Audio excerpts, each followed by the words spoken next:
Di tengah dunia yang terus berkembang, kita menyaksikan banyak individu cerdas dan kompeten yang mendapatkan pengakuan di luar negeri, seperti Randahar yang berhasil menciptakan inovasi teknologi untuk mobil. Hal ini tentunya mencerminkan bahwa sistem penghargaan dalam negeri kita perlu mengalami perbaikan dan peningkatan agar mampu menghargai potensi yang ada di tanah air. Mempertimbangkan hal tersebut, kita juga tidak dapat mengabaikan adanya kesenjangan yang mencolok antara individu yang terkenal di media sosial dan mereka yang memiliki bakat atau kualitas yang sebenarnya.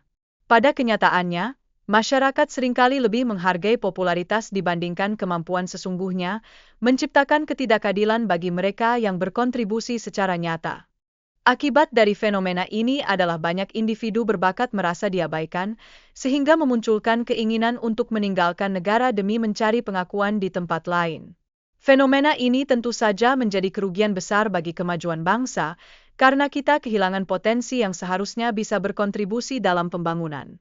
Dalam konteks ini, budaya feodalisme yang masih mengakar di masyarakat kita berperan besar. Banyak posisi strategis dipegang oleh individu-individu dengan koneksi, sementara orang-orang cerdas yang tidak memiliki jaringan seringkali terpinggirkan. Situasi ini menghalangi akses mereka terhadap kesempatan yang seharusnya layak mereka dapatkan. Lebih jauh lagi, inovasi yang tidak sejalan dengan kepentingan pihak tertentu seringkali tidak mendapatkan penghargaan yang semestinya. Misalnya, penemuan teknologi baru yang bertujuan untuk mengurangi ketergantungan pada bahan bakar fosil seringkali terancam oleh kepentingan-kepentingan lainnya yang mengesampingkan potensi manfaat bagi masyarakat. Tak hanya itu, karya yang dihasilkan oleh individu cerdas seringkali tidak dianggap relevan jika tidak sesuai dengan kebutuhan masyarakat saat ini. Hal ini menimbulkan kurangnya apresiasi terhadap kontribusi mereka dan mengekang kreativitas yang seharusnya bisa mekar dengan dukungan yang tepat. Preferensi konsumsi masyarakat yang lebih condong pada produk asing berujung pada kurangnya kepercayaan terhadap produk lokal. Mentalitas inferior ini sangat merugikan karena menghambat pengakuan terhadap kualitas produk dalam negeri yang sebenarnya tidak kalah baiknya.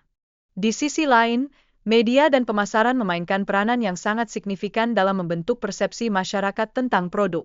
Seringkali, produk asing dianggap lebih berkualitas hanya karena berasal dari luar negeri, dan ini tentunya menjadi tantangan tersendiri bagi produk lokal untuk mendapatkan tempat di hati konsumennya. Dari perspektif sosial, faktor-faktor tertentu juga turut menyumbang penilaian masyarakat terhadap barang. Produk impor seringkali dianggap lebih keren, sedangkan produk lokal justru diragukan kualitasnya, menciptakan stigma yang sulit dihapuskan.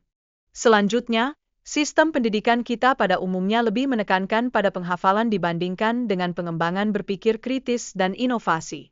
Hal ini jelas berkontribusi pada kurangnya pengembangan potensi individu di dalam negeri yang seharusnya bisa diarahkan untuk menciptakan solusi-solusi yang bermanfaat. Ditambah lagi, ada mentalitas di masyarakat yang cenderung lebih mempercayai produk asing yang semakin menghambat dukungan terhadap inovasi lokal.